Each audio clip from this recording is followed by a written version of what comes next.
It's been revealed that a number of branches of Starbucks are to go cashless in the months ahead. It seems to be a policy linked to their franchise partners and certainly not a majority of their stores. Many people will welcome the news. It may speed up service at the counter so that you can get your hands on that first latte of the day all the more quickly. And personally, I love paying with my phone or contactless, but only where cash is an option too. But this promise of a more convenient experience via cashless payments only is fool's gold. It's time to wake up and smell the coffee. Although Starbucks stress they have no plans to go cashless across all of their stores, this kind of move reflects a wider campaign at government and corporate level to kill cash altogether. As we saw with creeping COVID measures, do you remember when wearing a mask or vaccination was just a gentle suggestion but became an instruction?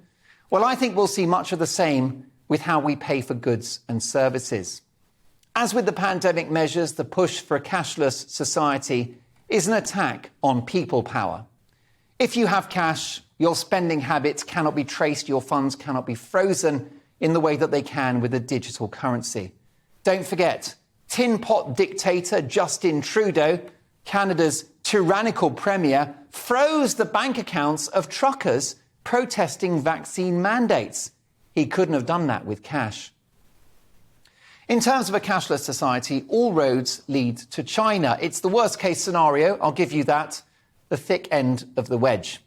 Chinese citizens are part of what's called a social credit system, in which people's money is controlled digitally by the government. They've got virtual money in their virtual bank account, access to which is linked to good behaviour. And with facial recognition cameras everywhere, the public can lose access to their money for the most minor indiscretion. If someone is spotted littering or walking home drunk, not being up to date with their vaccines or guilty of some other perceived crime, this fully digitised system will punish them immediately by stopping them paying for goods in the supermarket, for example, or from buying a train ticket. Welcome to hell. With a cashless society, the control is transferred from the people to corporations and the state. And in a cashless society, how can you give your nephew a tenner for their birthday? Or leave a couple of pound coins for that waiter or waitress that served you so nicely in a cafe?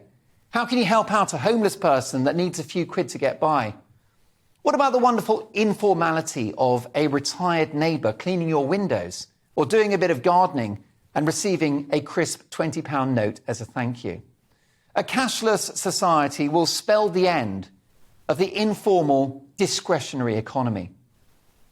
Cash is human. Cashless is inhuman. Come rain or shine, if you've got some cash on you, you're secure. You're the master or mistress of your own destiny. Which is why creepy globalists like Klaus Schwab, the leader of the undemocratic cabal of technocrats called the World Economic Forum, they hate cash so much because it gives you power. Remember, this guy's catchphrase is that you will own nothing and you'll be happy. This nutter, who wouldn't look out of place in a Bond film, wants to create a dystopian world government run by an out-of-touch and privileged elite. Not on my watch. We've seen our personal autonomy challenged by lockdowns, stopping us from leaving the house, going to work, or deciding who we see. We've seen bodily autonomy attacked by vaccine mandates. The state will decide what goes into your body, not you. And if we allow a cashless society to happen, that will be the end of your financial autonomy as well. Cash is king, always has been, always will. Beware the outlets offering the snake oil convenience of cashless, and fight this at every turn. It's time to put your money where your mouth is.